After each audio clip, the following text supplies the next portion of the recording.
¿Qué tal mi gente linda? ¿Cómo están? Muy buenas noches. Gracias a todos por conectarse hoy en Detrás del Éxito. Pero antes de continuar, porfa, no se olviden de darle clic al botón de suscribirse en Tampoco Tan Podcast por YouTube. Y ahora este canal, Detrás del Éxito, tiene vida propia. Tiene cuenta propia en YouTube. Por supuesto, le dan clic al botón de suscribirse, sus likes y los comentarios. Todo eso a nosotros nos da vida y más energía para seguir creando más contenido. Los miércoles este programa y los viernes Kenji sin GPS a las 8 de la noche. Ahora sí, arrancamos. Hoy nos acompaña un profesional que ha estado en algunos de los sectores más importantes y complejos del país. Escuchen bien: minería, hidrocarburos, consumo masivo, gestión pública, empresa privada y también deporte. Me dicen por ahí que es fanático del fútbol. Ha ocupado cargos de alta dirección en Bacus, SAP Miller, Antamina, la presidencia del Consejo de Ministros y hoy lidera la Sociedad Peruana de Hidrocarburos. Abogado de formación con estudios manja en Harvard, Kellogg, Chicago Booth, mis respetos, Tampoco Tan Podcast, ha construido una trayectoria marcada por la negociación, el manejo de crisis, que vamos a ahondar bastante ahora, la gestión corporativa y la toma de decisiones en escenarios donde hay muchísima presión. Hoy vamos a conocer no solo al ejecutivo, sino a la persona detrás de una carrera marcada por grandes retos y desafíos. Así que hoy vamos a conocer qué hay detrás del éxito del gran y el único Felipe Canto Arias.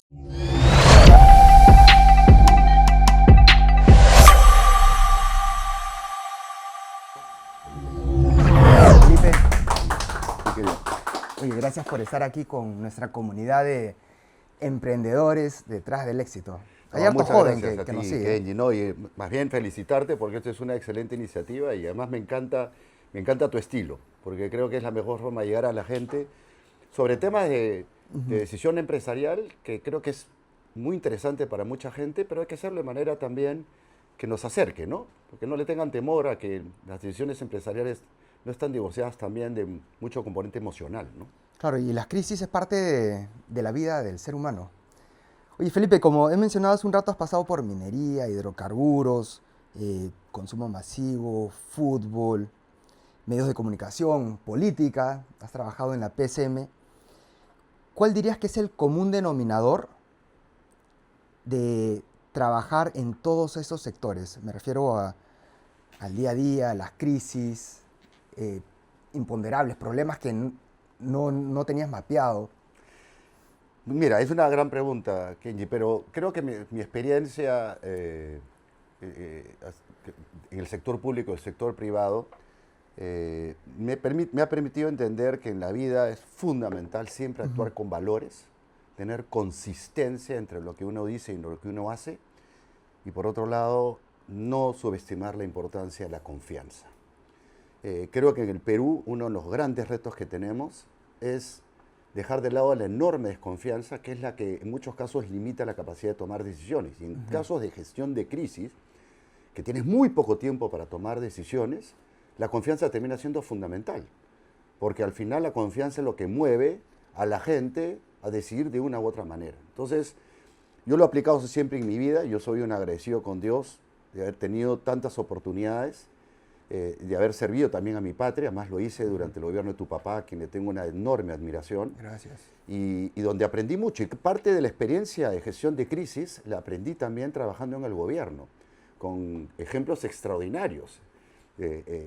Yo tuve la enorme fortuna de participar y ser testigo no solamente del tema de la toma de la Embajada de Japón por el MRTA y del rescate, también participar en el tema del acuerdo de paz con Ecuador, y todos fueron lecciones que me marcaron muchísimo porque aprendí. Trabajabas con Alberto Pandolfi. Con Alberto Pandolfi. Y quería contarte una anécdota, yendo al punto de tu pregunta, ¿no? Algo que yo aprendí mucho del caso de la gestión de crisis de los rehenes, es lo importante que es siempre mantenerse en sus principios.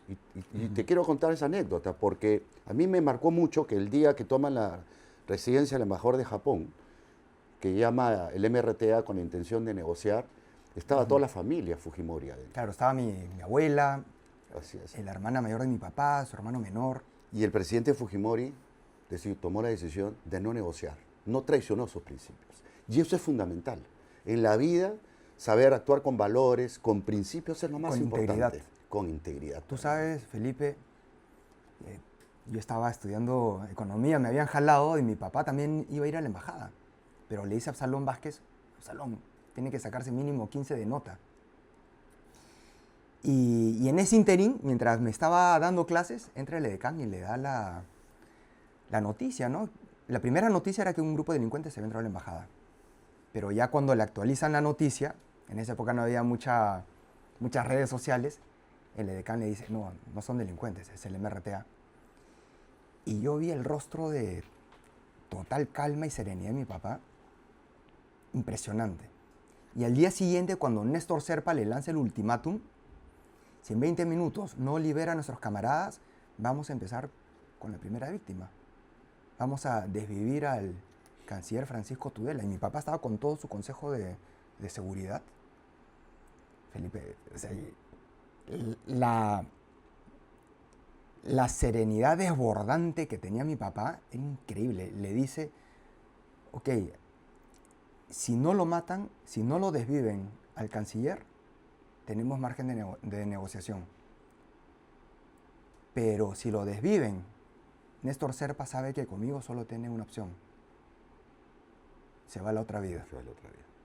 Así es. ¿No? Entonces, lo que tú me dices es integridad. O sea, sabiendo ser que fiel tiene a su principios familia adentro. En gestión de crisis es clave. ¿No? Aprovecho, te cuento una anécdota también vinculado al tema del justo de la residencia. Yo trabajaba con el ingeniero Pandolfi y él estaba camino a la residencia para saludar al embajador por encargo del presidente. Pero al día siguiente tenía que dar un discurso y entonces se para y le dice al conductor, párate un ratito aquí en esta zona que hay luz para revisar el discurso. Me llama y me dice, Feli, me decía, Feli, a ver.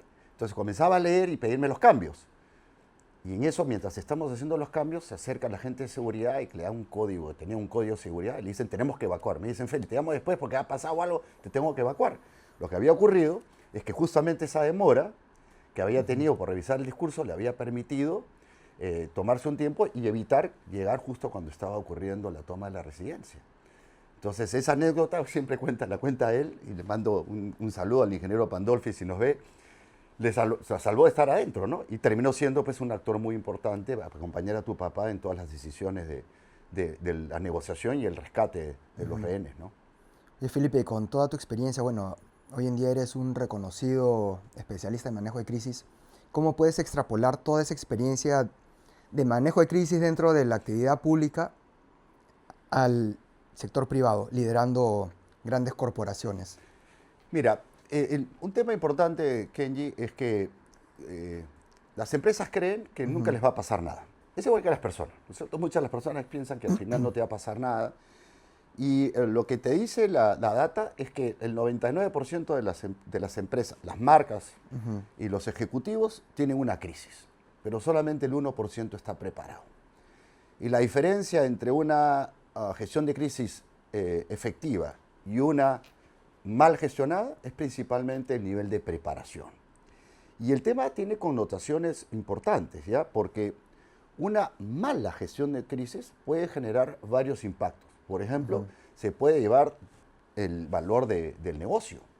Le puede costar la carrera al ejecutivo. Te cuento un dato. Por ejemplo, tuvimos la crisis que vivió el Grupo Gloria con Pura Vida. Esa crisis le costó al grupo casi 25-30% en ventas y afectar una marca muy sólida, que es muy difícil recuperar después. Pero también le puede costar la cabeza al ejecutivo. Hay un caso emblemático que te cuento brevemente. El gerente general, el CEO de British Petroleum, que era en ese momento la empresa emblemática, cuando ocurre el derrame en Alaska del famoso Exxon Valdez, el tipo estaba de vacaciones. Y el tipo subestima el derrame y termina perdiendo su puesto. Entonces, el tema de gestión de crisis, pocas empresas y ejecutivos le dan la importancia. Y esto muchas veces ha terminado llevándose por delante el valor del negocio, ha terminado destruyendo marcas y también destruyendo la carrera de grandes O sea, lo que te ejecutivos. toma en construir una empresa, marca de décadas, en horas lo puedes destruir. La- Entonces, ¿cuál es ¿Cuál es la- el primer error que cometen los ejecutivos, los directivos, en esas primeras horas de haber ocurrido la crisis? Muy buena pregunta. Ahora, el tema de la crisis es que lo primero que afecta es la confianza. O sea, la Del reputación. consumidor. Claro, la reputación de una marca o de una persona, O sea, eso es válido para corporaciones y marcas personales. por supuesto, pero por supuesto, si podemos hablar también de crisis de personas. Bueno, ¿no? lo he vivido en carne propia. Por supuesto. Junto con Alexei. Claro, lo primero que tú haces es, una crisis afecta a tu confianza, ¿no es cierto? Totalmente. Reputación es sinónimo de confianza. Entonces, lo primero que se pone en telejuicio es la confianza. Entonces, tú tienes que actuar rápido. Ahora, ¿qué pasa, Kenji? Es bien interesante lo que tú dices. Mi experiencia es, y hoy ha cambiado muchísimo, ¿ya? Tú antes ocurría una crisis, por ejemplo, yo cuando trabajé en Antamina, tuvimos un accidente en la carretera. Tú tenías pues unas horas antes de que el accidente se hiciera de conocimiento público. Hoy eso cambió. Hoy cualquier crisis es a tiempo real, por las redes sociales. Entonces ha cambiado totalmente. Pero ¿cuál es el mayor error? Que como no estás preparado, entre que ocurre el incidente que gatilla la crisis y se enteran los ejecutivos, pasa a veces horas y ya la crisis está en los medios. Y las redes Ya está en sociales las redes. corren, Ya se pero a la velocidad del apropia- rayo. Y entonces ya se apropiaron de la narrativa. Claro. Entonces, ¿qué pasa? Mira, te cuento un caso real que me ocurrió. Este es un caso en Ecuador. Caso que además, la empresa Cervecería Nacional en Ecuador producía una bebida de malta para niños, ya que se llamaba Ponimalta. Y entonces, un día domingo, porque las crisis ocurren, feriados y fines de semana, porque se cumple la ley de Murphy. La ley de Murphy de que si algo saldrá mal y en el peor momento. Es totalmente O verdadera. sea, cuando tú Mi- sientes una tranquilidad total, estás en la Kenji, playa con tus chelas, ahí es donde así te es. agarra la crisis. Las Como se crisis, dice, calato te la agarra. ley de Murphy se aplica perfectamente. Y hay tanto la ley de Murphy como hay una máxima en gestión de crisis. ¿Cómo lo odio a Murphy? Va a pasar lo peor. Y cuando ocurre una crisis, se me ha pasado, yo he tenido la oportunidad de manejar más de 50 casos de crisis en toda Latinoamérica, desde secuestros, extorsión, recuperación de productos, de todo tipo. ¿Sabes lo que ocurre? Que la gente al inicio entra en negación y piensa que no va a pasar nada. Y entonces se pierde muchísimas veces en debates sin importancia y otros Estériles. en saltar directamente a la conclusión. Entonces, ¿pero qué pasa? Si tú no tienes un buen sistema de alerta, van a pasar 2, 3 horas y tú ya no controlas la crisis, porque la crisis ya está en redes sociales y en los medios. Entonces, un elemento sustancial cuando tú estás preparado es que el mecanismo de alerta es inmediato y eso te da 1 o 2 horas para poder preparar la estrategia para enfrentar la crisis. Y ahí lo que ocurre es que cuando tú no estás entrenado, y esto me ha pasado en varios casos, que ocurre la crisis y hay casos donde, pues como no tienen experiencia, entran en pánico. Me ha pasado casos donde el gerente general no sabe qué hacer. En otros casos donde todo el mundo comienza a hablar a la vez y otros donde saltan a conclusiones, hay que hacer, hay que hacer, hay que hacer. O cometer errores como comenzar a llamar a todo el mundo y entonces se filtra la información.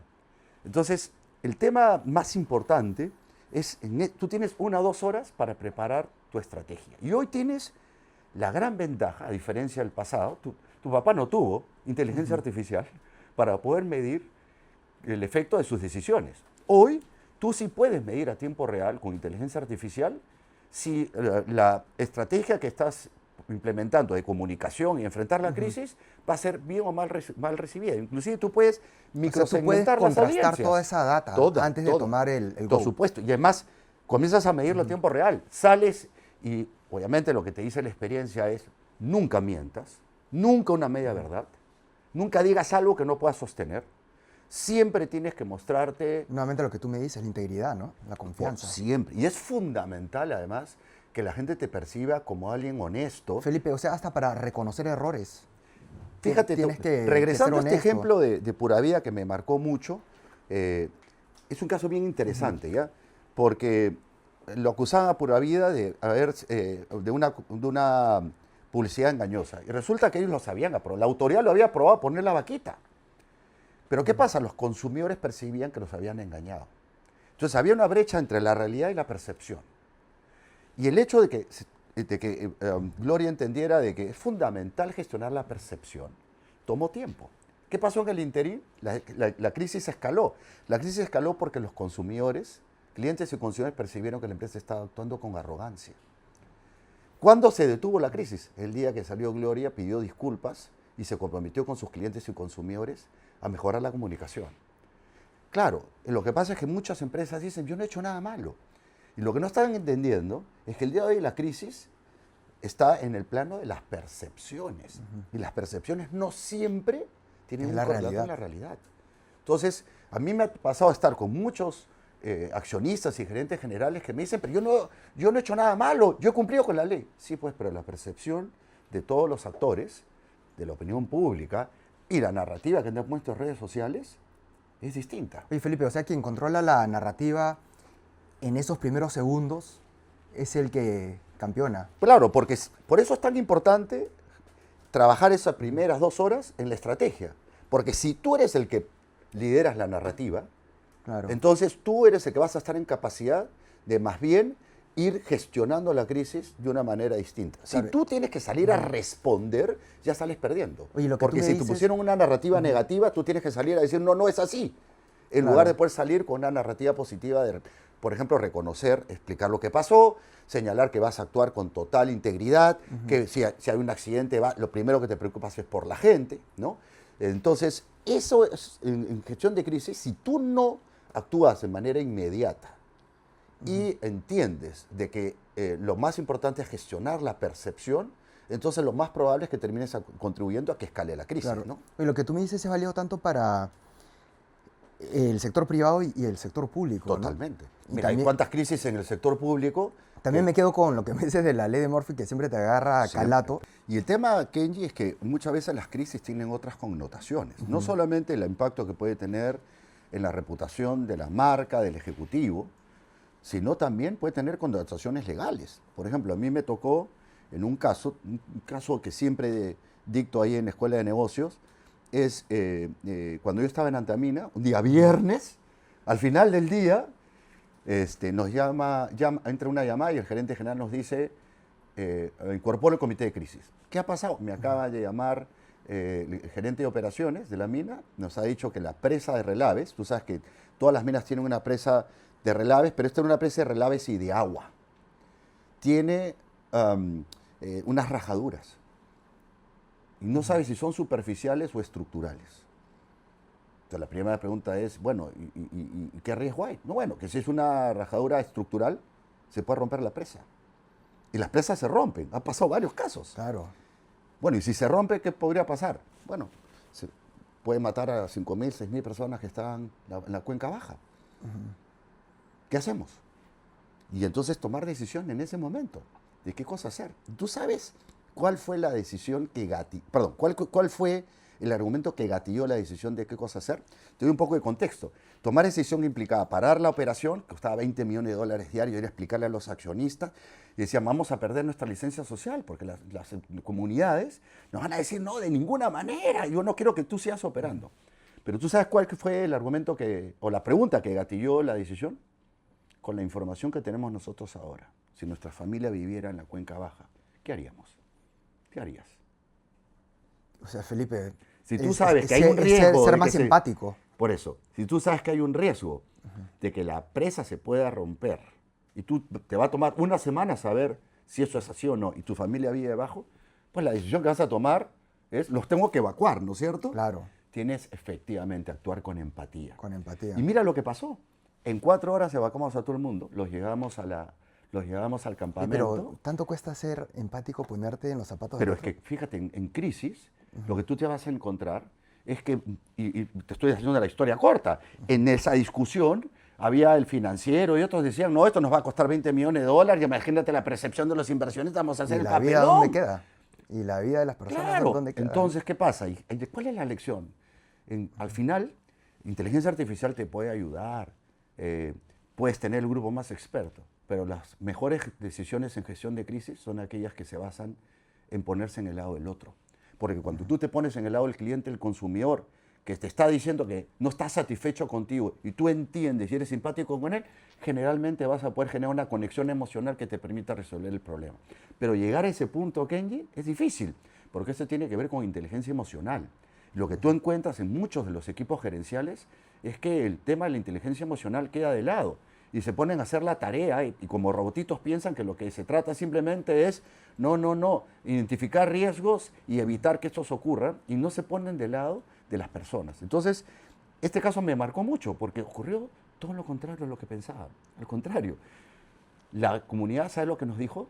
Porque llevamos a todas las personas con sus hijos y todos, se dieron el campamento, los cuartos, los llevaron al coliseo y los propios trabajadores de Antamina los atendieron. ¿Sabes lo que nos dijeron? Después de 2 días, para terminar la historia, llegó la información de que era una rajadora superficial que no se iba a romper. Y se regresó a la gente. Nos dijeron, ahora sí, Confiamos. confiamos porque creemos que tu promesa de que la vida estaba por encima de todo es verdadera. Porque cuando ellos se enteraron de que parar la mina costaba $20 millones, toda la crítica que iba a venir, y se tomó la decisión de hacerlo, ese día se reforzó la licencia social, y por eso Antamina es lo que es el día de hoy, que es una mina modelo, porque en momentos de crisis es donde justamente si tú eres consistente con tus principios y valores, es donde refuerzas la confianza. Y la crisis es una oportunidad para eso también, Kenji. Muchos no lo entienden. Entonces, los que gestionan eficientemente una crisis son los que terminan fortaleciendo la reputación y hacen que el valor del negocio crezca una barbaridad.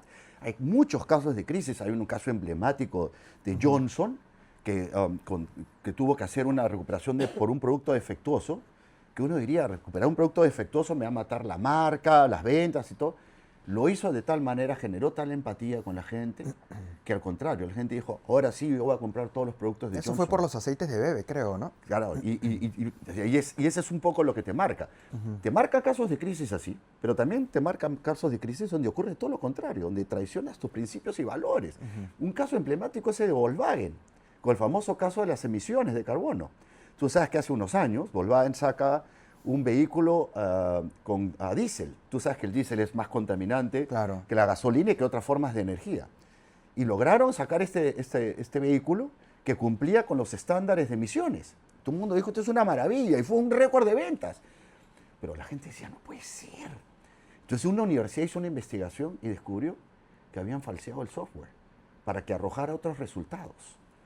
Y entonces terminan denunciando el tema y se le genera una crisis a Volkswagen. Pero entonces, ¿qué pasa en ese momento? Tú, una situación como esta, que te va a matar la reputación de una marca tan prestigiosa, tú tienes una oportunidad de poder sacudirte el tema. ¿Qué ocurrió? Que lo negaron. Entonces, ¿qué terminó ocurriendo? Que se escaló la crisis. Pero claro, ¿por qué? Porque los propios ejecutivos que respondieron eran los que estaban metidos en la crisis. Entonces, al final, ¿qué tuvieron que hacer los accionistas de Volkswagen? Remover a todos los ejecutivos principales, poner un nuevo gerente general, un nuevo equipo, y ese nuevo equipo no solamente denunció a todos, sino salió y pidió disculpas. Recuperó todo el producto y se comprometió que esto nunca más se iba a pasar. Le pegó en 30% en valor de capitalización bursátil de la Volkswagen y años poder recuperarse de esa crisis por no ser consistentes entre los principios y valores que uno pregona, ¿no? Entonces es un caso emblemático también de una marca líder, ¿no? Oye, Felipe, tú diriges el programa de manejo de crisis de la PUC, Centrum PUC. Correcto, sí, en la Escuela de Negocios. Sí, y una de las preguntas que están apareciendo ahorita en redes es, ¿esa habilidad para manejar crisis se nace o se puede educar, formar, el olfato? A ver, ¿se puede entrenar? Por supuesto que sí, claro que sí. Porque para eso está justamente el proceso, metodología, los casos. Siempre se requiere, como todo en la vida, mi querido Kenji, sentido común, ¿no es cierto? Y el sentido común al final es fundamental. Conversábamos antes, justo, tu viejo no tenía inteligencia artificial. Me decía que hay 2 personas que tenían esa sensibilidad de, aquí viene la crisis. Así Mi es. papá y Alan García. Y Alan García. O sea, los 2 grandes políticos que hemos tenido tenían una intuición y un sentido común que tenían pocos. Y eso sigue siendo importante para gestión de crisis, porque te estoy dando un ejemplo que el día de hoy, si ocurriese nuevamente lo de Antamina, la inteligencia artificial te va a ayudar entender qué es lo que la gente está pensando y esperando, pero la empatía no te la va a dar ninguna máquina, te la va a dar simplemente tu formación en valores, tus principios. Y por eso no solamente es entrenarse, no es solamente tener esa capacidad intuitiva, sino ser muy consistente con tus principios y valores, Kenji. Porque eso es lo que al final construye confianza. Si tú te alejas de eso, la gente te va a decir, esta persona es totalmente incoherente. Y entonces no va a confiar en ti. Y en la gestión de crisis, nuestro mayor reto es, yo tengo que salvar la reputación de la marca, de los ejecutivos, y eso pasa porque toda la sociedad perciba que estamos siendo consistentes. Y fíjate un tema bien importante, Kenji, que aquí en el Perú no invertimos tiempo en construir confianza y en generar aliados. Y en un momento de crisis es donde más necesitas a los aliados, Kenji. ¿Quiénes son tus aliados? Aquellos que en una situación de crisis están dispuestos a salir a hablar por ti y poner su reputación por delante. ¿No es cierto? Cuando alguien te acusa a ti de algo y sale otra gente a decir, yo confío en Kenji porque lo conozco, gente que tiene buena reputación, entonces todos los demás dicen, oye, pero si toda esta gente, que gente de primera, con una reputación impecable, están respaldando a Kenji, es porque creen en él, ¿no es cierto? Esto es la importancia de los aliados. Pero las empresas hacen muy poco en construir aliados, en generar niveles de confianza. Tú sabes que hay un estudio del Banco Mundial que dice que el Perú es el país que tiene mayores problemas de desconfianza en la región y el que menos invierte en construir relaciones. Es decir, las empresas y el sector público también hacen muy poco en construir confianza. Explica eso también. ¿Pero por qué? ¿Soberbia? Mira, y es una buena pregunta, porque en el caso político ocurre lo mismo. Tú que conoces bien este tema, la política se trata de construir relaciones y confianza. Y más bien lo que hemos visto en los últimos años es todo lo contrario. Una desconfianza un divorcio total divorcio, con la población, conflicto, ¿no es cierto? Bueno, y no vamos a hablar. O sea, yo tuve la oportunidad de trabajar, como tú has mencionado, en el primer y segundo gobierno de tu papá, y un gran esfuerzo que hacíamos en ese momento donde todo el mundo pensaba ya que había polarización, no es cierto. O sea, yo como jefe de gabinete del primer ministro me reunía con congresistas de todas las bancadas y tenía una relación de confianza. Obviamente discrepábamos, pero con respeto, nos respetábamos porque discrepábamos ideológicamente de todo, pero actuábamos correctamente. Claro. Eso se ha perdido en la política, pero también se ha perdido mucho en el sector privado, porque la confianza es un elemento fundamental. Mira, te doy un dato bien interesante, Kenny. Uno de los análisis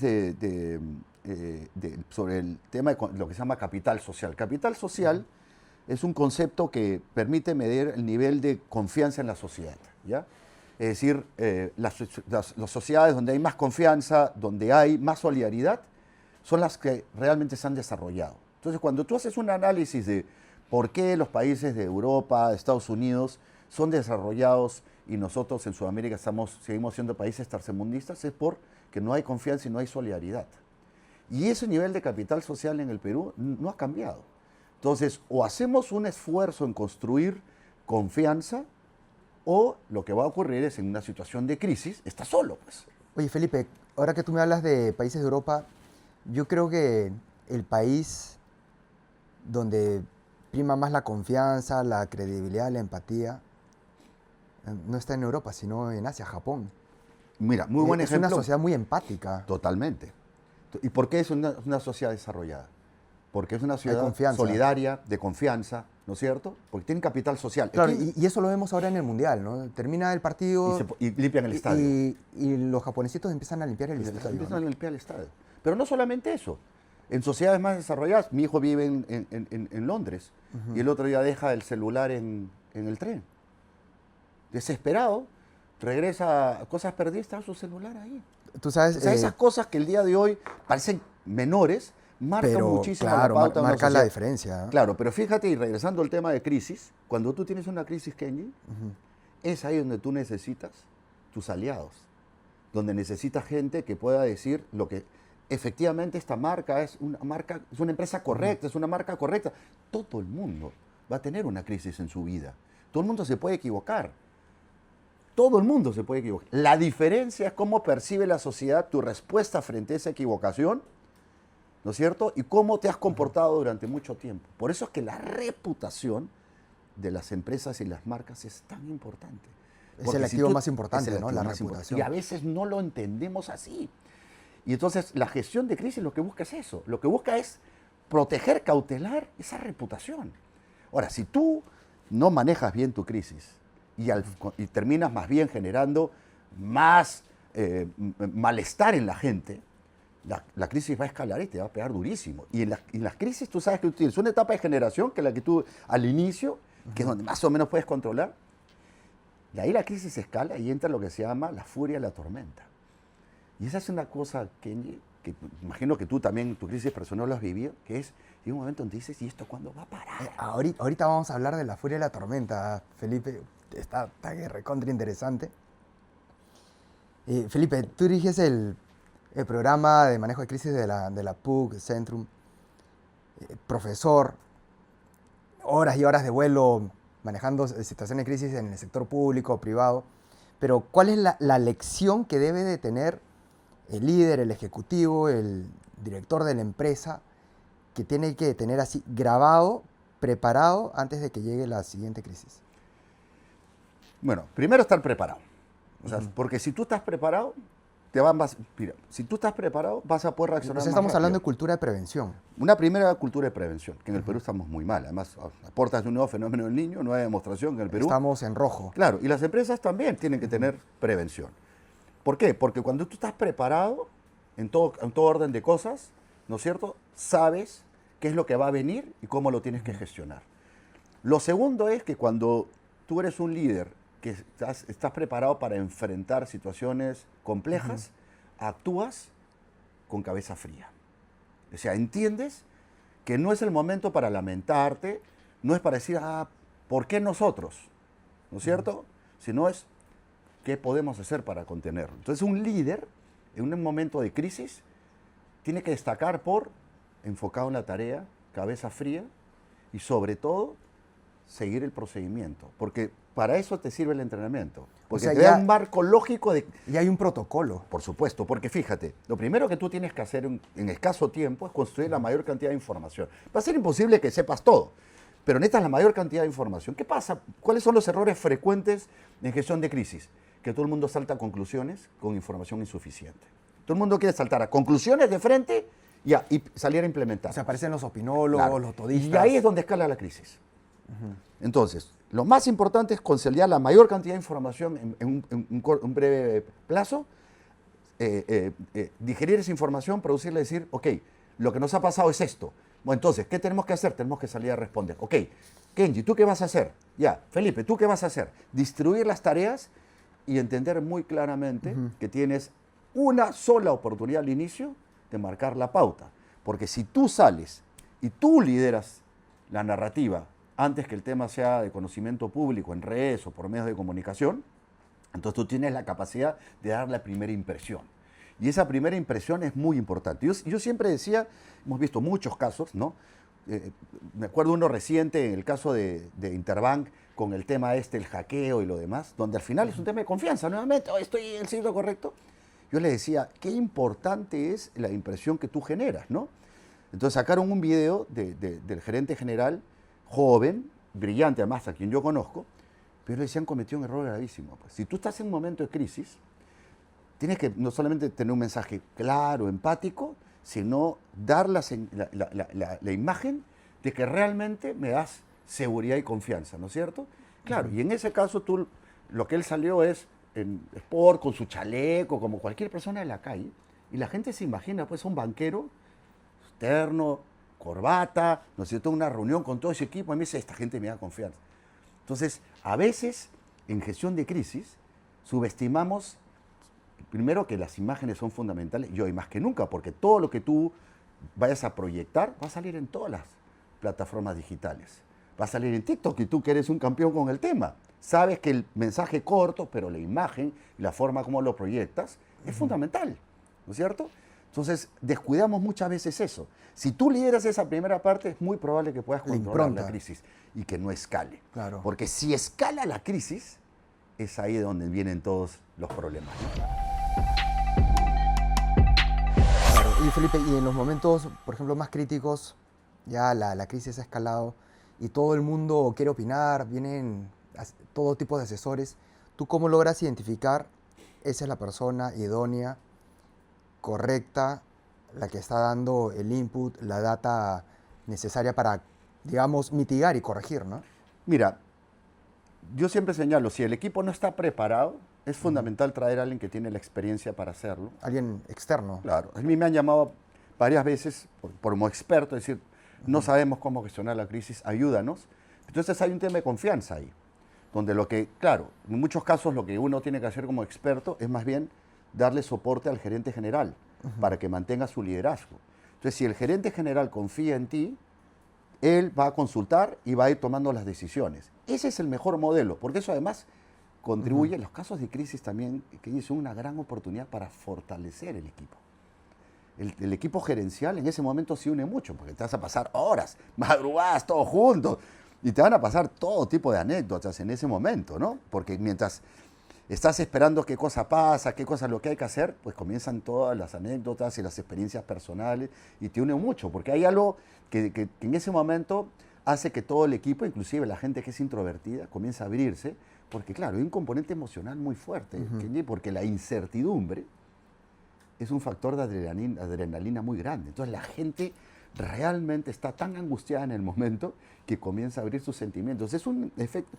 el acompañamiento emocional, fundamental. mental, Mucha gente psicológico se quiebra. es fundamental para poder salir del ojo de la tormenta. Algunos que entran en pánico y, como te digo, no hablan, no pueden hablar, entran en pánico, y hay otra gente que se echa a llorar. ¿Y ahora qué va a pasar con nosotros? Entonces, parte de la experiencia, yo siempre les digo, es, miren, a ver, vamos a transitar 3 etapas. La parte de generación, que es la que estamos ahora, esto va a escalar. Okay. Inevitablemente va a escalar porque o sea, ya... tú se la pintas tal cual. Clarísimo, porque tú ya Sin sabes por anestesia. experiencia de que cuando, por ejemplo, a mí a veces me llaman cuando ya la crisis va a escalar y dicen, esto va a escalar. Nos va a pasar esto, vamos a tener unos días, tenemos que hacer esto, pero después va a venir, después de toda tormenta viene la calma. Y ahí tenemos que prepararnos. Entonces, tú tienes la etapa de generación, la etapa de escalamiento y lo que se llama la furia, la tormenta, que es donde ahí las reacciones de la gente son variadas y entra gente, como te digo, que se pone a llorar y no puede pensar. Y luego viene lo que muchas empresas también dejan de implementar, que es, hay un después, que es donde tú tienes que hacer la recuperación de la imagen, lo que se llama el back to glory. O sea, y entonces uno de los errores comunes que comete todo el mundo, Kenji, es, entra la crisis y llaman a todo el mundo. Entonces yo siempre le digo, un momentito. Has tenido una crisis, sí, pero la empresa sigue operando. Alguien tiene que seguir operando la empresa. Y alguien tiene que estar pensando en el después. ¿Cómo vamos a hacer para recuperar la confianza en la marca? ¿Qué vamos a hacer? Y ahí, por ejemplo, después vamos a ver, inteligencia artificial es fundamental. Por ejemplo, para recuperación de marca. Te doy un ejemplo. La crisis del derrame de Repsol, ¿no es cierto? Claro, ocurrió y le generó una crisis además donde... ¿Cuándo ocurrió la crisis de Repsol? Día domingo. Se cumple la bendita ley de Murphy. ¿No es cierto? Escaló la crisis además. No voy a entrar a criticar todo porque yo creo que conozco a la gente de Repsol de primera. Yo creo que hicieron un esfuerzo muy, muy valioso en tratar de controlarlo. Creo que hay unas lecciones, pero lo que yo rescato de ellos es el excelente trabajo para la recuperación de la marca. ¿Qué fue lo que pasó? Inteligencia artificial te permite microsegmentar audiencias y entender qué es lo que perciben de ti. Y la percepción es muy distinta, pues. La percepción de la gente, los chicos de entre 18 y 30 años es muy distinta que la gente de tu generación y de mi generación. Entonces, ¿qué encuentras, por ejemplo, en el caso de Repsol? Que los más jóvenes estaban obviamente indignados con Repsol porque había habido un derrame en el mar y estaba afectando la naturaleza. La gente de 30 más bien consideraban de que lo que había habido es una falta de transparencia en la información.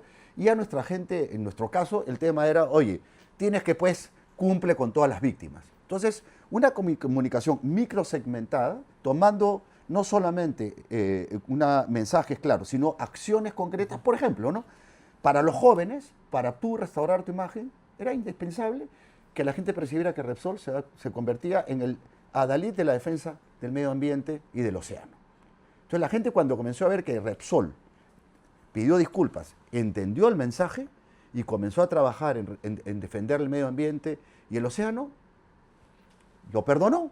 O sea, después de una crisis, la marca Sale, digamos, versión 2.0 repotenciada. Pero por supuesto. O sea, por ejemplo, regresando al ejemplo de Pura Vida, ¿qué hicieron después? Se convirtieron en los líderes de la transparencia en la información con sus clientes y consumidores. Entonces, ¿qué hicieron los clientes y consumidores? Oye, han aprendido, han reconocido su error y han aprendido. La gente está abierta siempre, Kenji. Esa es una cuestión, además, de naturaleza humana. Claro. Si tú, la construcción de confianza es un proceso. Si tú has perdido la confianza, ¿qué es lo primero que tienes que hacer? Pedir disculpas y decirle, dame una oportunidad, ¿no es cierto? Pero no basta con eso, requieres acciones concretas para ir restaurando la confianza, que es un proceso. Por eso que la construcción de confianza toma tiempo y requiere acciones consistentes y persistentes. Ahora, como dices tú, eso toma tiempo. Ahora, perder la confianza, En basta una acción. Claro. Basta una acción. Oye, Felipe, pero estamos hablando de confianza, empatía, percepciones. Claro, y la percepción que tenemos, yo diría, los 33 millones de peruanos es que nuestro país vive en constante crisis, ¿no? Estamos a puertas de un fenómeno del niño, conflictos sociales, crisis económicas, inseguridad ciudadana. Estamos siempre a modo reactivo y nunca a modo preventivo, ¿no? Sí, es un tema complejo. ¿Qué cosa hay que corregir allá? Es un tema complejo, Kenji, pero yo creo que al final el éxito en una gestión en el sector privado pasa por planificación, tener la gente adecuada y ser disciplinado en la ejecución. ¿Qué ha pasado en el Perú? No tenemos planificación de nada. No tenemos la gente más talentosa gestionando. Y quiero, por ejemplo, recordar algo, Kenji, y vuelvo a repetir mi experiencia trabajando en el entre el primer y segundo gobierno de tu papá. Trajimos a la gente más talentosa. Yo como jefe de gabinete, parte de mi chamba era, yo me traía a todos los chicos que estaban estudiando afuera, me los traía a trabajar al gobierno. En el Ministerio de Economía, en el Ministerio de Salud, en el Ministerio de Agricultura, teníamos gente talentosa. Felipe, o sea, si yo te digo, si te preguntan en qué estamos fallando hoy en día, es en que no estamos primando la meritocracia, no sino estamos primando la compadrazgo, meritocracia. el Y hay pata. una total indiferencia de los principales líderes de nuestro país. El sector empresarial tiene una responsabilidad que tiene que asumir con nuestro país. Si los mejores talentos están en el sector privado, pues el sector privado tiene que comprometerse. Y no basta con decir, yo pago mis impuestos o hago obras por impuestos. Bueno, ¿qué estamos haciendo para resolver el problema de liderazgo y de talento en el gobierno? Porque si tú tienes la gente adecuada, Kenji, la gente capacitada te va a hacer una buena planificación, va a hacer una buena ejecución, va a actuar con principios y valores.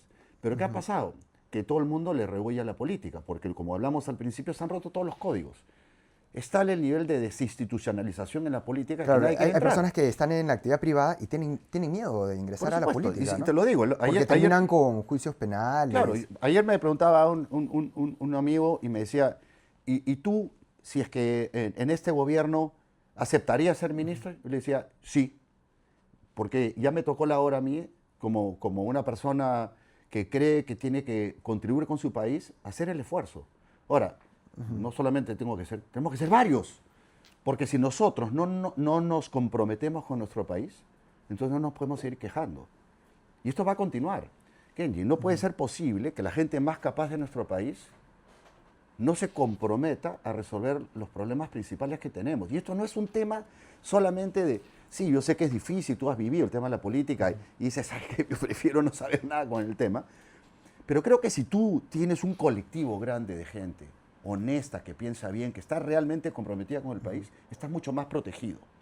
Y esa es la gente que tiene que cambiar. Y esa es la experiencia que vivimos en el primer gobierno de tu papá, cuando 200 técnicos decidieron ingresar al sector público y hacer una transformación profunda. Y ahí fue que ocurrió la transformación económica más importante que ha tenido este país. Pues claro, se transformó la SUNAT aduana, SUNAT tributos. Pero absolutamente. ¿Tú crees que, o sea, poner un buen ministro va a resolver el problema? El ministro no va a resolver el problema si tú no tienes a los cuadros adecuados abajo.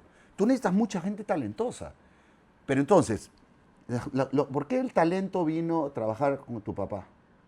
¿Sabes por qué? Porque porque estaban los ministros, los viceministros, todos los asesores, que todos eran gente de primera. Entonces, jalaba, oye, si toda esta gente capaz está ahí, bueno, entonces tengo la confianza de que están haciendo bien las cosas, ¿me entiendes? Claro, y mi papá tenía una apertura, digamos, ideológica. Acuérdate, en su primer gobierno, una de sus ministras en el año 90 de Educación era Gloria Helfer, Gloria Helfer. una Pero persona eso es lo que izquierda, necesitamos ¿no? ahora, Kenji. O sea, tenemos que dejar de lado las ideologías, ¿me entiendes? Tenemos que dejar de lado las ideologías. O sea, ya estamos, en esta época ya no hay izquierdas y derechas. Por ejemplo, algo que siempre me decía Alexei, ahora de Ideas Apátridas, la importancia de mantener los puentes. Pero por supuesto. O sea, sin poner en consideración que tú eres de izquierda, derecha, rojo, que no sé qué, ¿no? Eso nos ha La hecho mucho importancia daño. de la comunicación de ida y de vuelta. Así es. O sea, ese es la polarización tiene que ver con que hemos comenzado a construir estereotipos en la sociedad. Y entonces, si tú no piensas como yo, eres mi enemigo. Estamos equivocadísimos. O sea, la mejor forma de construir decisiones es sobre la base de las diferencias. Si tú construyes consenso sobre las diferencias, esa decisión va a ser sostenible y legítima. Claro. Y creemos que acá solamente se puede tomar decisiones de una manera, de la óptica que yo tengo. Estamos equivocadísimos. Y por eso es que te decía que hemos abandonado el esfuerzo del diálogo y construcción de confianza, Kenny. Lo que más tenemos que hacer es sentarnos a construir sobre nuestras diferencias. Mira, y lo veo en todos lados, ¿ah? Si tú vas al sector empresarial, si tú te sientas con quien piensa distinto que tú, te atacan, y ya te fuiste a la zona, a la zona gris, al enemigo. O sea, tenemos serios problemas el día de hoy y necesitamos gente que contribuya a sentar a todo el mundo en la mesa, a dialogar y a construir sobre nuestras diferencias. Si no, como país no vamos a avanzar. Y esto creo que es una oportunidad histórica la que tenemos ahora. Yo creo que es regresar nuevamente a trabajar todos juntos y construir sobre la base de nuestras diferencias. Lo que está claro, Kenji, es que el día de hoy hay un interés común de todos los peruanos. Sacar este país adelante. No puede ser posible que sigamos manteniendo las inequidades sociales que tenemos. Es inaceptable. Y además es imperdonable, porque no es un problema de recursos, es un problema de falta de gestión, es un problema de corrupción y es un problema de donde la gente más capaz no está ayudando. Entonces tenemos que comprometernos. Es un problema de falta de capital humano, ¿no? Pero por supuesto. Oye, ¿sabes qué? Y de compromiso, Kenji. Porque yo al te final, quería hacer una pregunta. porque yo quiero tener un comentario ahí. O sea, yo ya en esta última etapa de mi vida profesional, para mí sería más fácil decir, ¿sabes qué? Me dedico a mis cosas, si Dios quiere ya a mis futuros nietos, y me voy, viajo y todo. Pero yo lo que siento es un profundo agradecimiento a Dios y también a mi patria. Entonces, si yo quiero ser consecuente con mis principios, yo tengo que demostrar con el ejemplo. Yo sí me comprometo. O sea, probablemente te veríamos No sé si probablemente... con un fajín ministerial. No lo sé, pero al final, pero sí diciéndote que yo sí me comprometo. Que es el mensaje que le quiero mandar a todos los empresarios y ejecutivos que me están viendo. Y a todos esos jóvenes. O sea, por eso yo siempre partí diciendo que uno tiene que ser consistente con sus principios y valores. Entonces, si nosotros decimos que amamos a la patria, comprométete pues. Amar a la patria es muy fácil cuando juega la selección peruana y gana y cantas el himno nacional. Comprométete en el momento difícil. Es importante, ¿no? Comprométete en el momento difícil. Yo veo, todos son patriotas cuando juega la selección y cantan el himno, todo. Pero comprométete ahorita, pues. Asumir no solo los activos, sino los pasivos también, correcto. ¿no? Y, o sea, escúchame, Kenji, tienes que asumir riesgos. El empresario asume riesgos. Bueno, si queremos transformar este país tenemos que asumir riesgos. Claro, y al final es una decisión, tú lo sabes, de familia, tú lo sabes muy bien, de entrar, pero lo importante es que haya compromiso y que seas consistente. Entonces yo sí quiero ser consistente con mis principios y valores. Yo te hablaba hace un rato de una charla que di a este grupo YPO. Que te quiero comprometer, ¿ah? Ya, para el Executive Forum, ¿ah? Mira, aquí públicamente, ¿ah? Están todos acá, lo voy a comprometer a Kenji, por favor. Alexei, ahí está, está comprometido Kenji. Es que si no, después me va a estar como la cata de vino y la cata del café, que lo sigo esperando. Ahí está mi esposa, ya. Y Alexei, sí, ya no tengo escapatoria ni a la cata porque de lo vinos. sigo persiguiendo para la cata de vino y para la cata... No sabe, y perdóname, Kenji. Próximamente tenemos los vinos presidente. Por favor, y se los recomiendo, y le decía a Kenji que tengo un grupo enorme de amigos que hacemos la cata de vino, que me dicen, ¿cuándo viene Kenji que queremos hacer la cata? Entonces aprovecho y lo comprometo públicamente acá, Alexei, que tenemos que hacer la cata de vino y también de café. Ya. Hecho, ¿eh? Con apretón de manos. Ya me olvidé lo que te iba a preguntar. No. Ya di una charla a este grupo YPO sobre la gestión de mi papá, toma de decisiones sin retorno. Y justamente dentro de esa cronología de toma de decisiones estaba el 5 de abril, el Fujishock, la recompra silenciosa de deuda, la paz con Ecuador, el operativo Chavín de Huántar.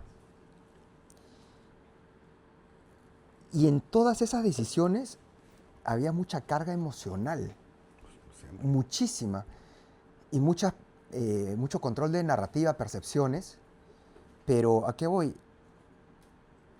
El temple con la que mi papá tomaba esas decisiones. Y nuevamente, ahí entra a tallar la confianza. Yeah. Y yo le preguntaba a mi papá, ¿por qué tenías esa capacidad de tomar decisiones de muchísima complejidad? Y mi papá me decía, porque la gente confiaba en mí. Y ahí es donde ahí donde pruebas al líder. Al líder y su compromiso. Un líder, por eso Disculpa te que digo, te interrumpa, pero cuando el MRTA toma la embajada, a mi papá le aparece por primera vez las células cancerígenas en la lengua. ¿Y qué le dice mi papá al oncólogo? No me voy a operar hasta resolver esta crisis, porque no lo quiero delegar, no quiero delegar tal responsabilidad. pues, gracias a Dios no lo hizo. Y ahí tú ves realmente el compromiso y su amor al Perú, ¿no? No, pero ahí es donde muestras si eres un líder, pues, en los momentos difíciles. Porque nuevamente fue consistente con sus principios y valores. Porque puso por delante el país a sus intereses personales, que eran tener a su familia. Su integridad, en la su embajada. coherencia. Y eso es un caso, La familia y su salud, ¿eh? por supuesto, yo lo uso como una demostración de lo que se llama consistencia. Entonces ahí la gente confía en ti, pues. Porque sabes que tienes un líder que va a tomar decisiones priorizando al país por encima de sus intereses personales. Y eso es algo que hemos perdido. En política también. O sea, hoy día los políticos priorizan sus intereses personales al interés de la patria. O sea, la patria tiene que estar por encima de todo. El Perú tiene que estar por encima de todo. Eso se ha perdido, Kenji. Y por eso es que hay tal desconfianza en la clase política. ¿Cómo recuperamos la confianza? La gente va a confiar el día que vean a políticos que priorizan el país por encima de sus intereses personales. Entonces, vamos a ver ahora, con esta nueva oportunidad de gobierno que tenemos, si efectivamente tenemos líderes políticos que están comprometidos con el país. O si van a seguir priorizando sus intereses partidarios y personales. Y vamos a ver, y es clave que se recupere la confianza en los políticos, Kenji. Es clave, porque este país ya no puede seguir como está. Además estamos perdiendo oportunidades, pero además tenemos que resolver los problemas de la gente. Y yo que vengo de familia provinciana, yo simpatizo mucho con el reclamo del centralismo. Pero estoy totalmente de acuerdo. Y ese centralismo está basado en el hecho de que nosotros no nos preocupamos en resolver los problemas de la gente en regiones. Entonces, compromiso, consistencia con tus principios y valores te va a hacer una persona que genere confianza. Felipe, una de las preguntas en redes sociales, esta viene de Hi-Fi. Me dicen, ¿de dónde eres? ¿De qué provincia, de qué región eres? No, yo nací en Lima, pero mi mamá es de Arequipa y mi papá es del Callao. Mi mamá, orgullosa arequipeña, yo tengo familia, yo soy Cantuaria Salaverry. ¿De qué parte de Arequipa? Mi mamá, Humacoyo. Mi mamá es Salaverry Llosa y mi abuela Llosa Belaunde. O sea que más arequipeño no puedo tener. Mi papá más bien del Callao, la familia Cantuarias, la gente del Callao lo sabe muy bien. Toda mi familia, la familia de mi papá hincha del Boys a muerte. Ay, ay, ay. Todos los Rosadito. conocen a mi tío Peteto. Ya después, ya con unos vinos, Kenji, te puedo contar toda la historia de mi familia, sobre todo de Cantuarias, que eran unos personajes, mis tíos. Oye, Felipe, sabemos que eres apasionado del fútbol y ahorita estamos viendo todo este fenómeno de Noruega, cómo toda una sociedad se involucra, ¿no? Futbolistas, la ciudadanía, los dirigentes. Entonces, ¿qué enseñanzas nos dejan esos ejemplos de liderazgo para que el Perú, caramba, pueda salir adelante, ¿no? ¿Cómo puedes hacer ese símil? Mira, Para remar ahí todos con el barco vikingo. no, el barco vikingo es una cosa espectacular, muy bueno. Pero hemos visto varios otros, ¿no? Pero a ver, yo creo que hay un tema, la importancia de la identidad, ¿no es cierto? Yo tuve la enorme fortuna, Kenji, de estar con la selección peruana en Rusia. Yo estaba en la federación cuando clasificamos al Mundial después de 36 años, que siempre comento, también tú sabes que te cuento una anécdota. Yo dicté varios años un módulo en el programa de gerentes generales de Centrum PUC con Juan Carlos Oblitas sobre el tema chévere. de gestionando con gestión y pasión de transformando el fútbol peruano, donde hablamos de la experiencia justamente de la transformación de la federación y la selección, que nos llevó al Mundial y luego al repechaje de Qatar 2022. Y ahí lo que decíamos, yo estuve en Rusia, y cuando ponían Contigo Perú, la verdad que la emoción de la gente fue impresionante, una señal de identidad. Lo mismo estamos viendo con Noruega, la identidad de ellos. Y la identidad es fundamental para unir a las personas en torno a un mismo objetivo. Y entonces, sobre eso hay que aprovechar. O sea, yo creo que Noruega, el día de hoy, está generando un sentido de unidad, que es lo que nosotros tuvimos el 2018 y desaprovechamos, Kenji, porque nosotros el 2018 debimos construir sobre eso y usar, en el buen sentido de la palabra, el fútbol para recuperar nuestra identidad como ¿Y se ha país y retrocedido unir. en ese sentido? Y se ha retrocedido totalmente, totalmente. Porque claro, la desgracia, hubieron factores ahí en la federación, entonces desgraciadamente este señor Lozano que ha sido nefasto, y perdimos una oportunidad que detrás del fútbol reforcemos nuestra identidad como país, y la identidad hace que un país ponga a la identidad por encima de los intereses personales también. Entonces, yo creo que reforzar la identidad, nuestra esencia como país, es muy importante, porque eso lo que va a hacer es que en momentos de crisis, ¿no es cierto?, nosotros sigamos teniendo esperanza de que el Perú es más grande que sus problemas. Porque hoy día la desesperanza, Kenji, es terrible. Todos los que tenemos hijos jóvenes, la verdad que es terrible. Ya no tienen horizonte, esperanza Claro, en su... yo sigo siendo una persona Perú, optimista ¿no? por naturaleza, como tú te habrás podido dar cuenta. Yo sí creo que este país tiene un enorme futuro. Yo creo que ahora, más que nunca, tenemos que estar acá. Y siempre lo he creído así. Entonces, yo sí trato de darles el optimismo, decirles, aquí hay que estar. Y en todo caso, si las cosas son difíciles, lo peor que podemos hacer es salir corriendo. Si no, Entonces, hay que Felipe, quedarse a pelearla, ¿no? tú me hablas del barco vikingo, y yo te hablo de los Samurai Blue, Ah, pero la lógico. selección japonesa, Claro. la de supercampeones, O si ¿no? no, los All Blacks de Nueva Zelanda, que son una cosa espectacular. No, pero la selección japonesa tiene sus cositas, ¿ah? O sea, fuera de vainas. La otra estaba Ahora le toca con escuchando Brasil, ¿ah? con Brasil. Le toca con Brasil. O sea, y ellos, sí. aparte de construir identidad, pasión por parte de toda la comunidad japonesa hacia la camiseta azul, ellos tienen un proyecto a mediano y largo plazo. Ellos tienen proyectado que para 2050 tienen que llegar o levantar la copa o a cuartos de finales, ¿no? Entonces, claro, es la confianza, lo que tú me dices, la coherencia, planificación. la planificación Tener objetivos claros. y la esperanza. Y claro, y consistencia y persistencia. Y trazarse objetivos que sean retadores, ¿no es cierto? Retadores. Porque si no, entonces estás contribuyendo a la mediocridad. Por ejemplo, cuando yo tuve esta experiencia de trabajar en la Federación Peruana de Fútbol, antes de llegar al Mundial de Rusia 2018, nosotros le pusimos al proyecto Qatar 2022. Siendo realistas de que iba a ser difícil clasificar a Rusia, pero dijimos, después de Qatar 2022, el objetivo es que tenemos que llegar a todos los mundiales. Primero en las categorías mayores y luego en las menores. No, se perdió la planificación. Ahora, clasificamos al Mundial 2018 y ahí tengo varias anécdotas porque a mí me tocó compartir mucho con Gareca y tengo una que me marcó mucho, yendo al tema este de liderazgo, Kenny. Yo tuve la fortuna de negociar la llegada de Ricardo Gareca y después nos podemos contar algunas anécdotas justo de esa negociación. Pero lo que quería comentarte es, nosotros teníamos lo que se llama el comité consultivo, que estaba conformado por gente de primera, estaba Gianfranco Castañola, Paolo Sacchi, estaba Alfonso Carrera, que es del Banco de Crédito, el número 2 del Banco de Crédito, que su papá había sido gran dirigente, Alfredo Ferrero, nuestro embajador en Estados Unidos, y yo. Y nos reuníamos todos los miércoles con el presidente de la federación, el secretario general y Juan Carlos Oblita. Y entonces terminamos uno de esos, había pasado la segunda vuelta el partido con Venezuela, y no veníamos bien en la clasificación para el Mundial de Rusia 2018.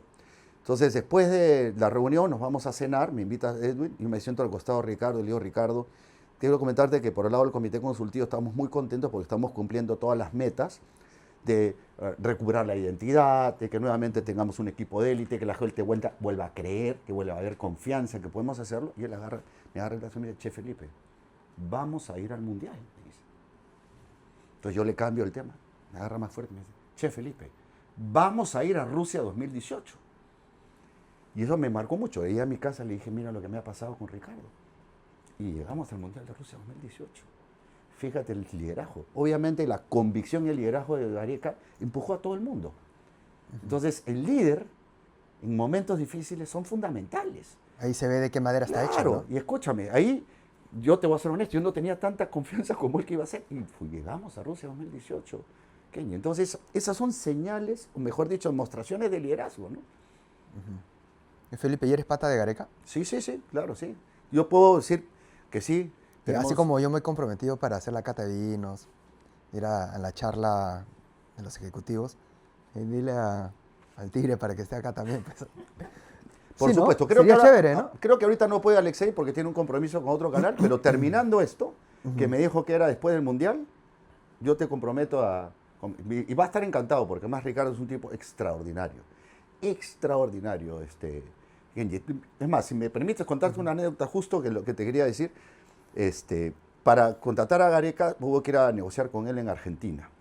Yo justo iba a Argentina por trabajo, le digo a mi esposa que me acompañe porque era su cumpleaños y no le digo nada, porque ya pues pensaba que me iba a dedicar a ella. Fuimos a Buenos Aires y justo nos encontramos de casualidad en el aeropuerto con Edwin Oviedo y con el doctor Alberto Tejada para ir a negociar con...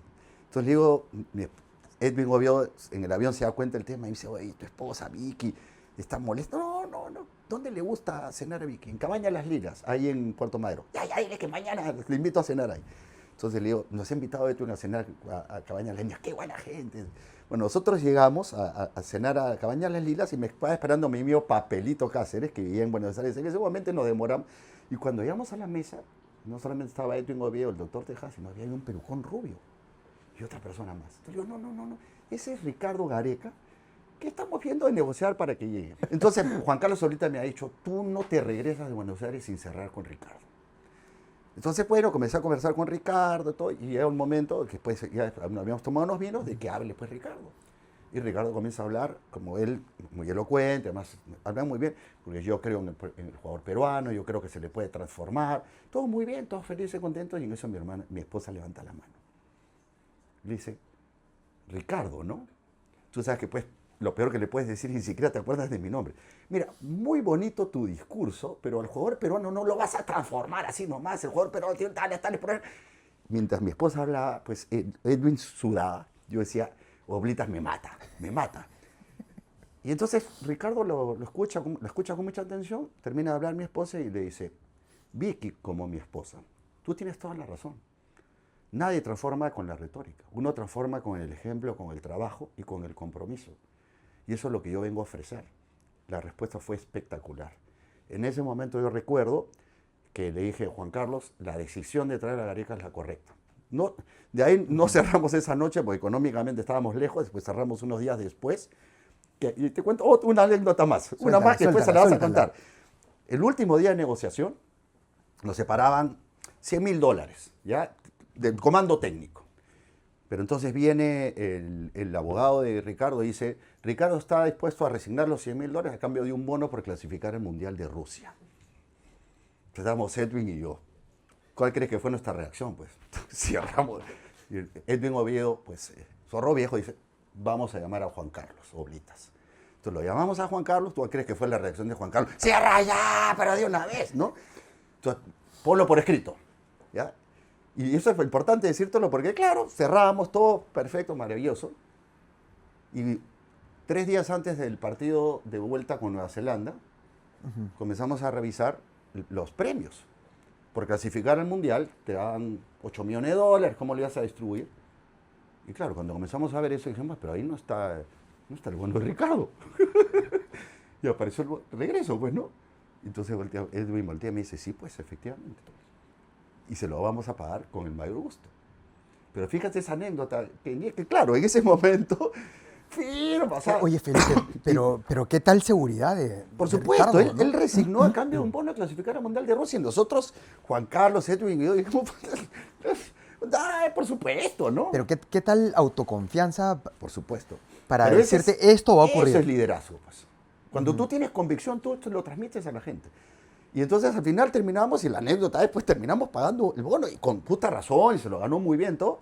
Pero claro, mira, decisiones en el momento, como inclusive nosotros teníamos menos confianza de, no, en realidad este es el proceso para llegar a Qatar, ¿no?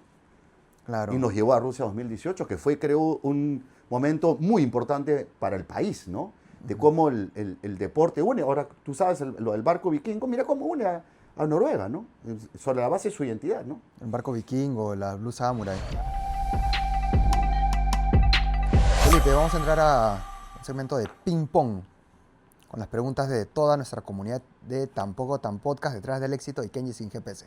Acá ya sin anestesia, pero por favor suscríbanse y denle like y comentarios. Primera, ¿listo? Una palabra que todo líder debería eliminar de su vocabulario. No se puede. Si no hubieras sido abogado y empresario, ¿a qué te habría gustado dedicarte? Ser jugador de fútbol, arquero. Manja. Que de hecho llegué hasta la reserva, hasta jugar reserva. Mis respetos. ¿Mundo empresarial o mundo político? Mundo empresarial. ¿Qué libro le recomendarías a cualquier persona que aspire a liderar? Uy, a mí me marcó mucho el libro de Jack Welch que se llama Winning, Ganando, porque demuestra que el CEO, por encima de todo, es una persona que tiene que construir confianza con su gente. Jack Welch fue el CEO del siglo XX, era el CEO de General Electric. Y me marcó mucho porque él tiene una forma de escribir el liderazgo como tienes que ser cándido. Cándido no quiere decir ingenuo o tonto, sino cándido tiene que ser empático. Y que el principal rol de un líder es acercarse a la gente. Me marcó mucho a mí. Ahora, completa la frase. El Perú será un gran país cuando... Todos nos unamos. Felipe, si hoy pudieras darle un consejo al Felipe Cantuarias, chibolito, joven, que recién comenzaba su carrera profesional, hacer sus pininos, ¿qué le dirías? ¿Qué consejos? Mucha, qué buena pregunta, ¿eh? A ver, primero creo que la pasión es muy importante para lograr los objetivos, pero uno siempre tiene que tener un balance en la vida entre el trabajo y la familia. Y sobre todo, preocuparse más por la gente. Yo, si pudiera regresar el tiempo, hubiera cambiado mi emotividad, ser tan pasional, por ser una persona que más bien se preocupaba más por la gente, por lograr los resultados, construyendo confianza con todos y no tratando de imponer. Y lo que pasa, Kenji, los ejecutivos en el mundo empresarial tenemos mucho ego y actuamos con mucha arrogancia. En el mundo empresarial y político también. Sí, ¿no? sí, efectivamente. Pero yo creo que el ego es el peor consejero y nos hace actuar de una manera en la cual el fin justifica los medios. No importa, con tal de lograr el resultado, paso por encima de la gente. Yo creo que en mi vida fui aprendiendo la importancia de escuchar. Yo escuchaba muy poco, ahora escucho mucho más. Segundo, de tratar mejor a la gente. Y luego terminé convenciendo que tú puedes lograr los mismos resultados, pero haciendo las cosas correctamente, ¿no? Es tratar bien a la gente, construyendo confianza y dejar de lado tanta arrogancia, ¿no? Oye, Felipe, y tú me hablas del ego, la arrogancia. ¿Esa impulsividad es propio de la edad o es de la formación, Yo casa? creo que es un poco de todo, ¿no? Un poco Sí, de todo. hay mucha energía, pero también hay falta de madurez emocional, ¿no? Sin duda, Kenji. O sea, uno va transitando etapas en su vida. Yo escuchaba muy poco. O sea, tú me hablabas 2 palabras, yo te pasaba por encima, ¿no? O sea, yo no escuchaba a la gente. Y eso fue algo que ¿y sabes qué pasa? Que en el mundo, cuando en el mundo empresarial uno piensa que siempre es todo de su vida. Estamos equivocadísimos. El mundo empresarial, como el mundo político, no todo es que vas a estar siempre escalando, ¿eh? Muchas veces vas a caer. ¿Y sabes cuál es el problema? Que cuando tú subes mucho, la caída es más profunda. y no estamos preparados. Entonces, yo creo que a veces justamente los fracasos son las mejores oportunidades para aprender y para corregir. Y eso me marcó mucho en mi vida, ¿ya? Entonces, me fue, y si, o sea, solamente los tontos no aprenden de sus errores y de los fracasos, ¿no es cierto? Eso me marcó mucho. Entonces, yo te diría, el Felipe Cantú-Arias de hoy es totalmente distinto del que yo era al inicio de mi carrera. O sea, yo era un tipo impulsivo, pasional, que siempre es bueno, pero mucha de la gente se quejaba pues que yo les pasaba por encima. Felipe, pero los años también a uno lo hacen más Sí, reflexivo, ¿no? sin duda. Yo Pero comento- por eso te digo, creo que aprovechando toda tu comunidad joven, Kenji, es muy importante. Yo creo que esta generación sí tiene más claro el tema de la importancia del respeto a las personas, ¿no? Entonces, uno puede lograr los mismos objetivos. Son más empáticos. Son más empáticos, sin pasar por encima de la gente. Claro, son más Entonces, empáticos, pero nuestra generación dice, no, generación de cristal, ¿no? sí. O sea, de forma peyorativa, ¿no? No, pero son, No, yo no lo creo son más tan- sensibles, son más empáticos, se Yo preocupan no más creo por el que... prójimo. Sí, yo he escuchado ese tema de la generación de cristal, yo te puedo decir porque tengo a mis hijos y no los veo así. Yo creo que lo que pasa es que nuestra forma de ver el mundo es distinta que la de ellos, ¿no? Claro. Pero yo sí creo que esa es una generación que tiene una gran oportunidad de transformar, porque tiene una sensibilidad social mucho mayor que la nuestra. Y como te decía, esta generación yo sí creo que tiene la capacidad de poder construir más confianza porque son más empáticos, es ser más solidarios, que son los problemas que hacen que nuestro país esté tan dividido, ¿no? O sea, y son gente además mucho más respetuosa, menos de calificar, menos de discriminar. Entonces yo creo que sí, se viene una generación, yo soy muy optimista, te lo digo, de lo que viene, ¿eh? Yo creo que las generaciones que vienen realmente pueden hacer un cambio profundo en el Perú. Felipe, yo te hablaba hace un rato, hemos hablado tantos temas, de la confianza, de la empatía, de no ser tan impulsivo, sino ser más reflexivo. Y sí, pues es importante saber identificar a la persona idónea, ¿no? Entonces, cuando a mí me pasa esta crisis de Mamanivideo, hay un gran amigo, era muy amigo de mi papá, de Alexei, de mi esposa, el gran Coqui Morelli. Por supuesto. Entonces, ¿a qué voy? Al componente, a la carga emocional, y Coqui con todo su bagaje de conocimiento, filosofía, de los griegos, que no sé qué, me presenta a un gran amigo suyo, al psicólogo, al doctor Max Hernández. Pero una institución. Mira, Felipe, entonces yo estaba así derruido emocionalmente y yo le hablaba al doctor, le hablaba. Y Max me dice, te voy a recomendar un libro, La Antígona. La Antígona. La Antígona de Sófocles. De Sófocles, claro. Claro. Y me resolvió el problema existencial y me hizo entender que por encima de las leyes humanas están las leyes divinas, ¿no? Entonces, Tú eres estoico, entonces. ¿Crees en el estoicismo o no? he leído meditaciones de gran Marco Aurelio, Un genio. genio, Un genio. me gustó, y creo que para la vida, para poder sobrellevar las crisis, Sí, tienes que tener un toque de frialdad y un toque de estoicismo, ¿no? Y tú sabes que estás esperando esa pregunta, ¿no? ¿Quién para ti inspira el tema? Marco Aurelio. Un líder espectacular y unas experiencias extraordinarias, ¿no? Entonces sí, yo creo mucho en el estoicismo, en el tema, y te marca mucho. Y uno de los temas de Marco Aurelio, ¿no? Gran líder. Preguntaba mucho, ¿no es cierto? Y dejaba lecciones es. de vida, ¿no?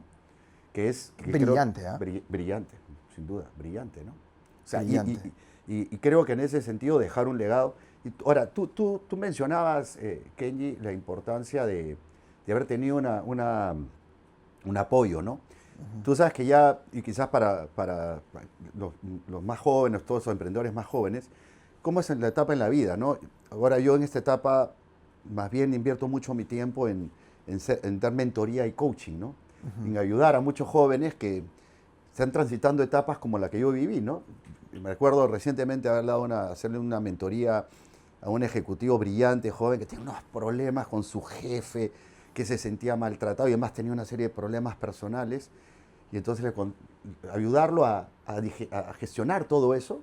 Eso es parte de ahora lo que nos toca ya a nuestra generación, ¿no? Que es ayudar a darle ese balance en la vida a las personas. Y le comentaba mucho, le decía, yo te puedo dar una mentoría sobre la base de mis errores y lo que aprendí para que tú no los cometas, ¿no? Y uno de ellos era, por ejemplo, el tema de no tener un balance vida-trabajo, ¿no? A mí me pasó un tema traumático, Kenji, y yo me fui a trabajar a Colombia para toda Latinoamérica y vivía montado en un avión. Montado en un avión. No tenías tipo vida. exitosísimo. Entonces, tenía 40 años y era el ejecutivo peruano de mayor nivel en SAP Miller. Yo era candidato a ir a la oficina central en Londres, todo. Pero un día me llama la psicóloga de mi hijo. Mi hijo tenía 6, 7 años, estábamos en Colombia, los había llevado. Me dicen, señor, mire, le quiero mostrar este dibujo que ha hecho su hijo. Usted no aparece. Su hijo está generando un síndrome de padre ausente. Usted no está nunca. Entonces yo recuerdo que hablé con mi jefe en ese momento, le dije, tú me prometiste que después que yo hiciera este trabajo me ibas a poner un sitio fijo. Al final, para hacer la historia corta, nunca me ofreció nada concreto para estar en un solo lugar. Yo terminé renunciando. Renuncié a la vida corporativa. Ahora, tuve la gran fortuna que regresé a trabajar a la operación en Perú, porque el gerente general de la operación en Perú tenía también una historia con mi viejo espectacular, que hizo que me dijo, tú vas a venir a trabajar conmigo. Pero yo renuncié y fue la mejor decisión que tomé en mi vida. Mi hijo justo acaba de cumplir 26 años ayer, estuvo por aquí la semana pasada, y agradece mucho eso, porque entonces regresamos al Perú e invertí tiempo con él, que es el tiempo que se más recuerda, ¿no? Entonces, fíjate, a veces uno privilegia la vida empresarial, ejecutiva, y se olvida que lo más importante es la familia. Lo más importante es la familia, porque cuando tú tienes un problema, Kenji, y tú lo has vivido, lo más importante es tu familia y los amigos que cuentas con los dedos de una mano. Así es. Que son los que van a estar contigo en ese momento más difícil. Porque todos los demás que dicen que son tus amigos, todos desaparecen. Yo no me quiero mezclar con este tema. Los que se quedan contigo son los que realmente te quieren. Los que no te juzgan. Pero a veces invertimos muy poco tiempo en ellos. Entonces, y eso es una lección de vida que sí les puedo dar. O sea, la familia es lo más sagrado y las amistades. Cultivar las amistades y la familia, eso es lo que va siempre sostenerse en el tiempo. El trabajo, todas las empresas son muy pragmáticas. El día que ya no les sirves, te da una patada y se acabó, eres un número más. Y no tiene nada de mal, es la verdad. Uno no puede enamorarse de la empresa, eso no existe, tengan cuidado. Sí, uno tiene que tener lealtad, compromiso, pero no se enamoren, porque eso es un romanticismo equivocado. Porque el día que ya no les sirves, chao. Es un engaño, muchachos. A ver, esto es como un jugador de fútbol que es un gran ídolo, pero llega un momento en que por la edad ya no va a estar, tienes que jubilarlo, pues, ¿no es cierto? Tienes que jubilarlo, claro. Lo que yo siempre critico es la forma, ¿no? O sea, si tú le dices a alguien que se tiene que ir y lo tratas con respeto, lo reconoces, maravilloso. Pero eso es muy raro. La mayoría de las organizaciones son pésimas para reconocer a la gente que ha sido leal y comprometida. Pero por eso, dejar de lado el romanticismo y no olvidarse de lo más importante es la familia y los amigos. Entonces, por eso, la cata de vino y de café es fundamental. Es fundamental. Oye, Felipe, antes de entrar a la última pregunta, no sé lo que me pasó ayer. Me voy a tomar un café y entra un señor en silla de ruedas con su señora. Ya cuando me estoy despidiendo me dice, oye, Kenji, ¿qué tal? ¿Cómo estás? Justo antes de venir estamos hablando de ti. Porque te hemos visto en tu programa de YouTube comiendo comida amazónica en el restaurante Amazonas. Y el señor me cuenta que estaba en silla de ruedas, él tiene esta enfermedad, el ELA, que es la que tuvo Pedro Suárez Vértiz. Entonces, el señor me explicaba que es como estar en una cárcel en vida, ¿no? Pues estás bien en la mente. Exacto. Pero tu cuerpo no te responde, Pero ¿no? tu capacidad motora se va destruyendo. Y me decía, Kenji, ¿no sabes cómo disfruto ver tus programas? Sé feliz.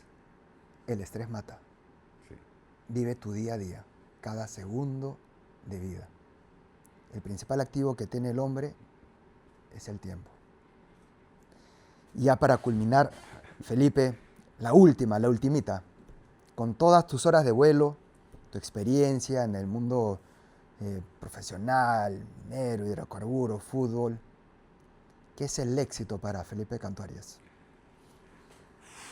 Bueno, para mí el éxito es poder ser agradecido en la vida, ¿no?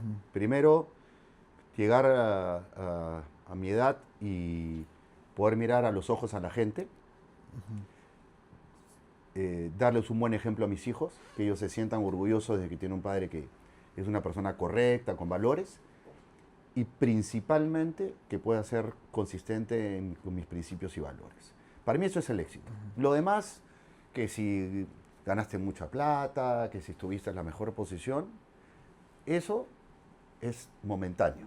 Lo que valora y lo que al final te hace construir relaciones sólidas es lo que eres como persona. Entonces, para mí el éxito es que tu familia, tus amigos y que la gente te respete y que puedas mirar a la gente a los ojos, ¿no? Yo siempre le digo, yo tuve un paso por el fútbol, fui presidente de Sporting Cristal y todo, y siempre le digo a mi hijo, mira, la mejor forma de valorar lo que yo hice es que cuando yo voy al estadio la gente se para y me saluda, se toma fotos, me reconoce. ¿Qué significa eso? Hice las cosas, puede haber hecho bien o mal, lo hice correctamente. La gente reconoce que actué con honestidad, con compromiso, y eso es lo más importante de la vida. Que tú sientas que puedes ir por la calle y que la gente te va a saludar, que es lo que te pasa a ti, Kenji. Que te tiene cariño, que te respeta, ¿no es cierto? Y eso es lo más importante, porque a tus hijos le vas a transmitir valores y ellos van a repetir los valores que tú le transmitas. Y eso para mí es el éxito. Lo demás, que si tienes plata, mira, las poblaciones más felices no son las que tienen más plata o las que Felices tienen... y longevas. Y longevas no son las que tienen el principal título. Son ¿no es poblaciones cierto? rurales. Así es. Y a veces sí, te digo, tampoco yo no pretendo pues dar ninguna lección, porque a veces yo también siento que no balanceo adecuadamente, pero yo, por ejemplo, he tomado la decisión de ahora privilegiar el tema de compartir tiempo con la familia, mis amigos, por encima de todo, ¿no? O sea, esos espacios creo que son los más importantes. Y ahí está el éxito, ¿no?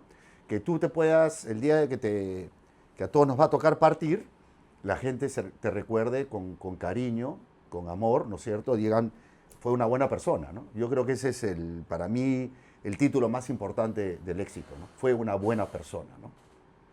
Oye, Felipe, ¿qué tal conversación? No, agradecerte más bien, Kenji. Con mucho contenido, así, con harto valor.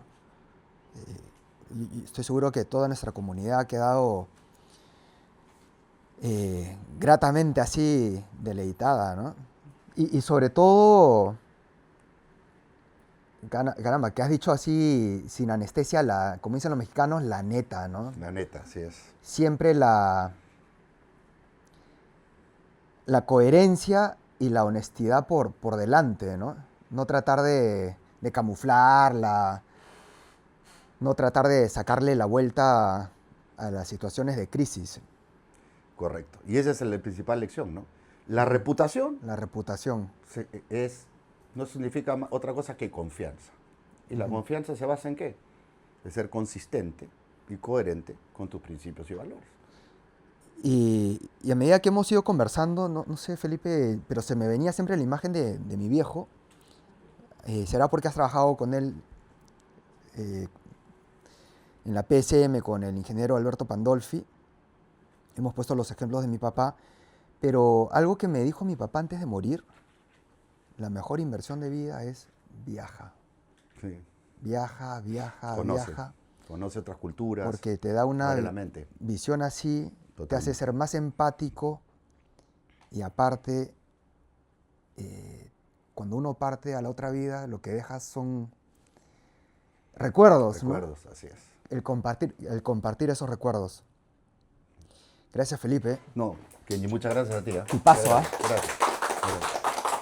Mi gente linda detrás del éxito, sé que hemos disfrutado muchísimo esta conversa, esta charla, con alto contenido de valor y mucho contenido emocional.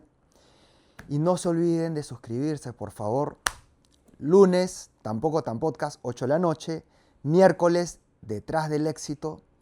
Y los viernes, Kenji sin GPS. Y también, reitero, Detrás del Éxito tiene canal propio en YouTube. También denle suscribirse. Nos vemos la próxima semana y que Dios los bendiga. ¡Chau! Gracias.